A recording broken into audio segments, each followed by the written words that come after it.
The world went quiet when an 8-year-old girl named Mira Santiago stepped onto the AGT stage. She was tiny, barefoot, wearing a simple blue dress borrowed from the shelter that took her in.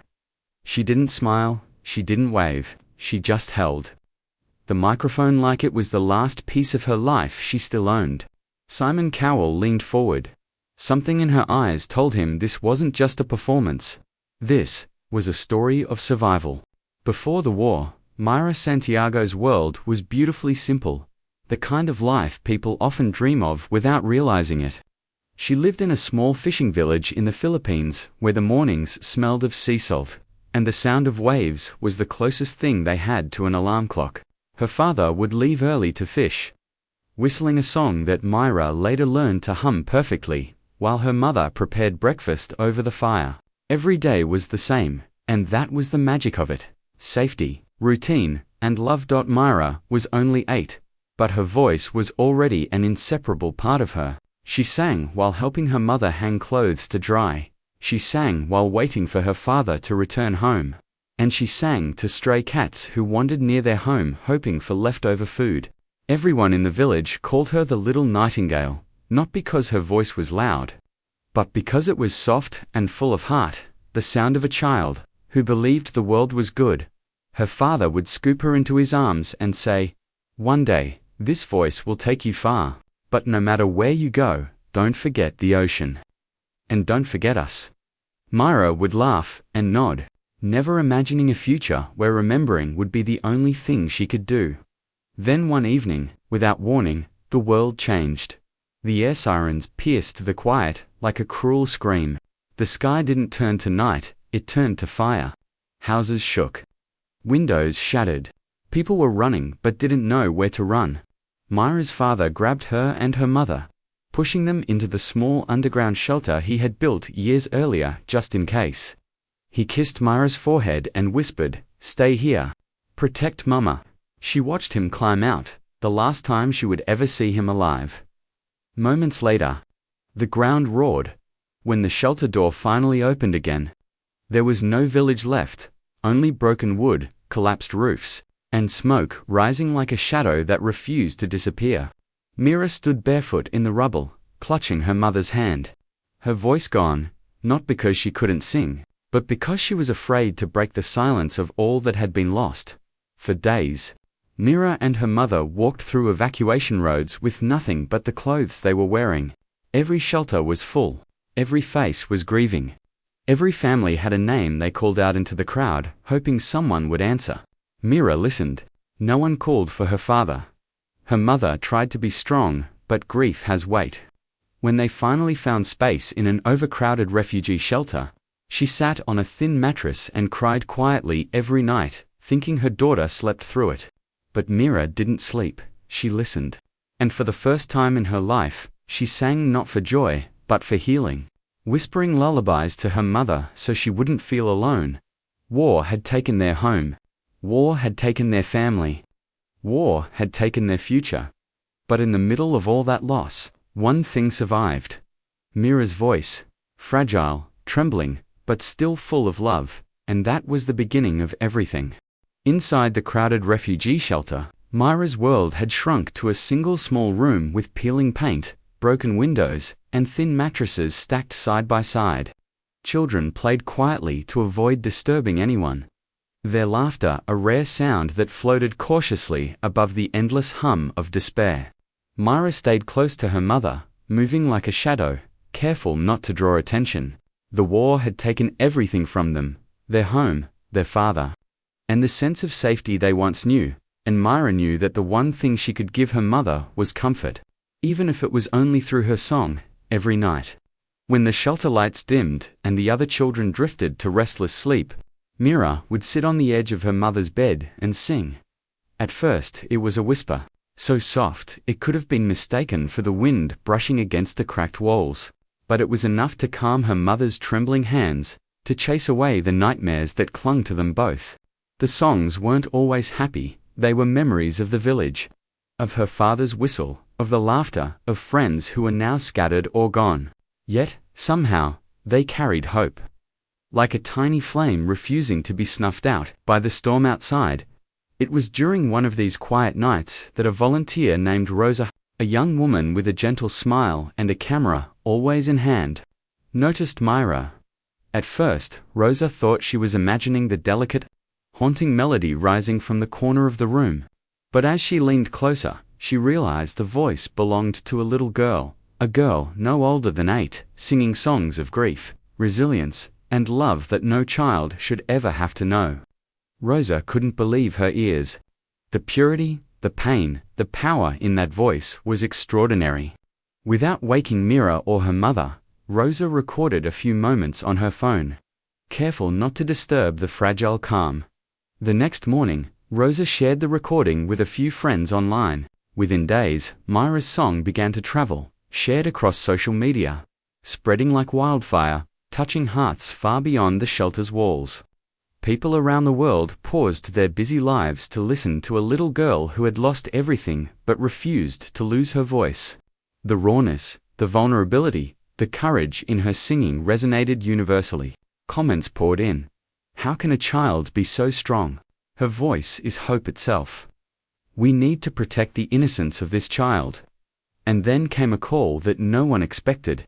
The AGT producers had seen the viral clip. They wanted Myra.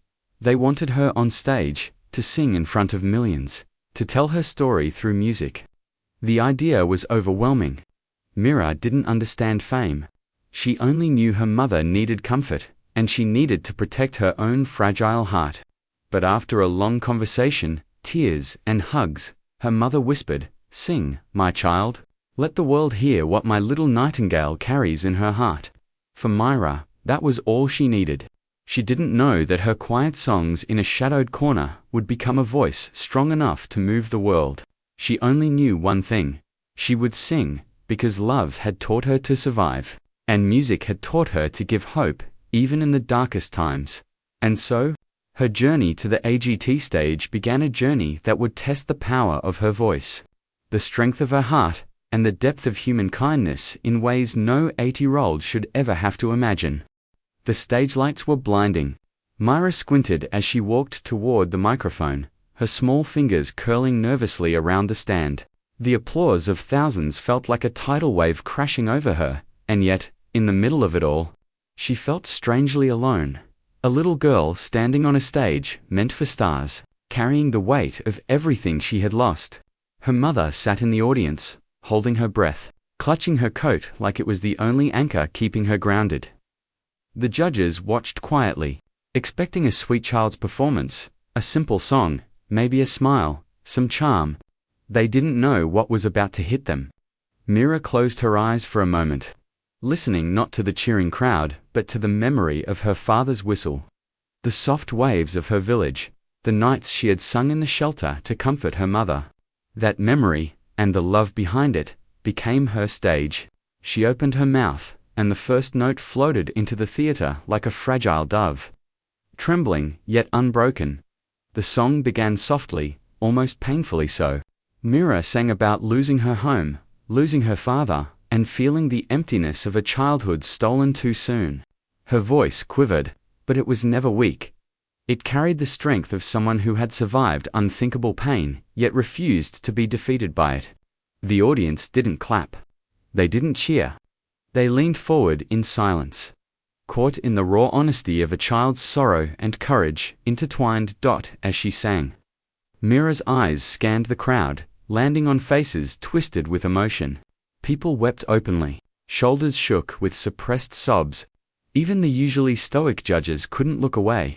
Simon Cowell, the man who had seen countless performers on his stage, felt his heart tighten. He had judged voices before, but never one that carried the weight of a lifetime in a single note. Each word Myra sang was a plea, a story, a testament to the resilience of the human spirit. She didn't need a script or rehearsed gestures. The story was in her voice, raw and undeniable. Halfway through, Myra's voice grew stronger, surer, as if the stage itself recognized her as its rightful owner. She wasn't just performing, she was speaking for every child who had been silenced by war, every family torn apart, every hope that had been nearly lost. The audience felt it. The judges felt it. And in that moment, the theater became more than a stage, it became a sanctuary. A bridge between sorrow and compassion, between despair and hope. When the final note lingered in the air, there was a heartbeat of silence, so heavy it could have been felt in the chest of every person present. Then, slowly, the audience erupted into applause, but not the casual clapping of entertainment. This was awe, respect, reverence. Simon Cowell's eyes were wet. He swallowed hard, unable to speak. He knew he had just witnessed something extraordinary. Not just talent, not just a song, a life lived, a heart unbroken. A voice that had refused to be silenced by tragedy. Mira opened her eyes, saw her mother in the audience, and felt a quiet sense of peace. The stage was no longer strange. It wasn't frightening. It was home, and the world was finally listening. The room was silent, almost unbearably so, as Mira's song reached its midpoint. Every note she sang had already pierced the hearts of the audience. Yet she felt there was more to give. A message that went beyond her own story, beyond her own pain. Her voice, now steadier and filled with quiet determination, carried not just grief, but hope. Hope for every child and family who had suffered in ways the world often ignored. Suddenly, she looked up, her small eyes meeting the camera as if speaking directly to millions at home. Her voice softened, almost a whisper within the melody. This is for every child, still waiting to go home. The words were simple, but the impact was seismic. The audience gasped collectively, a wave of emotion rolling across the theater. People who had come expecting entertainment found themselves confronted with something far greater, a plea, a reminder of the human cost of conflict, and the resilience of those who refuse to give up. Her mother, sitting in the front row, froze mid. Tears streamed down her face as she realized that her little girl, the same child who had sung lullabies in a dark shelter to soothe her, was now singing to the entire world. Every word resonated with the raw, unfiltered emotion of a life interrupted by war. And yet, there was love woven into every syllable. Love that refused to let bitterness take root. The judges were no longer judges. They were witnesses. Simon Cowell's eyes glistened, and his hands gripped the table tightly. He knew he was watching something historic. Something that went beyond scoring or talent. Mira was not performing for applause. She was performing to heal, to speak, and to remind everyone of what truly mattered. Her voice carried the echoes of abandoned homes, missing fathers, and children forced to grow up too quickly. But it also carried a message that anyone, no matter how small, could inspire change. Halfway through the bridge of the song, Mira's voice rose in strength. Reaching a note so pure, it felt as if the theater itself had paused to listen. The audience held their collective breath. Tears ran freely down faces. Strangers held each other's hands for comfort. And some even knelt, overwhelmed by the intensity of the moment. In the silence between notes, the weight of loss and love seemed tangible, almost unbearable. Yet it was filled with the possibility of hope. As Mira concluded, she looked back toward her mother, taking in the tears, the trembling hands, and the silent prayers. She had sung not just for herself, but for every parent and child who had suffered in silence. She had sung not only to be heard, but to remind the world that compassion, kindness, and humanity could survive even in the darkest times. When the final note faded, the audience erupted, not in ordinary applause, but in a standing ovation that shook the theater. People wept openly. Some could barely speak. Simon Cowell, normally the hardest man in entertainment, rose slowly from his seat, his voice cracking as he muttered under his breath, This is why we do this." In that moment, Mira realized something extraordinary. The stage was no longer just a place for performance. It was a bridge, connecting hearts, spreading kindness, and proving that even in a world that had taken everything from her, she could give back something infinitely greater: hope. The final notes of Mira's song lingered in the theater like a fragile breath held too long. The audience sat frozen for a heartbeat, unable to move, speak, or even fully exhale. Then the room erupted, not with casual applause, but with a wave of pure, overwhelming emotion. People leaped to their feet, tears streaming freely, faces illuminated with a mix of awe, sorrow, and gratitude. Mira didn't immediately look at the crowd. Her eyes were fixed on her mother, whose hands were trembling as she clutched her coat like a lifeline. Simon Cowell, the man known for his unshakable poise and sharp critiques, remained standing. His face was wet with tears, and for a moment, words failed him completely. He approached the small girl on stage with a mixture of reverence and awe, his hand gently resting on her shoulder. "You haven't just sung. You've reminded the world to care again," he whispered, his voice breaking. The weight of those words was more than applause. It was a recognition of courage, of pain endured, and of humanity preserved. Myra's small fingers loosened their grip on the microphone. She glanced around the stage, seeing the judges' faces filled with emotion. The audience still standing in stunned silence, and the lights shining like golden rays illuminating every tear. She realized then that she had done more than perform. She had told a story that needed to be heard. Not for fame, not for attention, but to awaken hearts to the power of kindness and resilience. As the golden buzzer flashed, sending a cascade of shimmering confetti down around her, Mira did not focus on the spectacle. She ran straight into her mother's arms, holding her tight, feeling the warmth of love that had survived even when the world had tried to take everything. For the first time since the war, she allowed herself to smile fully, a smile that was brave, unburdened, and radiant. Her mother returned it with tears in her eyes, whispering softly, "You did it, my little nightingale. You've given us back hope." The audience continued to cheer, but the magic of the moment was in the quiet connections Myra had created. Strangers held each other, united in shared emotion. People realized that while they had come to watch a talent show, they had witnessed something far greater, a demonstration of the human spirit's ability to overcome tragedy. The way love can persist even when life seems cruel, and how one small act of courage can ripple outward to touch millions. Backstage, volunteers, producers, and even other contestants approached Mira with hugs and kind words. She didn't understand all of it, but she understood this. Her voice had made a difference. It reminded everyone that kindness is not a weakness, that compassion is not optional, and that even in a world scarred by loss, there are hearts willing to shine light into the darkest corners. As Myra left the stage that night, she held her mother's hand tightly and whispered, "We still have each other." That's enough. In that simple truth, the power of resilience and humanity was clear. The world had taken almost everything from her, yet she had given back something priceless: hope, love, and the reminder that kindness can transform pain into beauty. And in that moment, everyone watching, from the judges to the millions at home, understood the truth that Mira had sung into their hearts.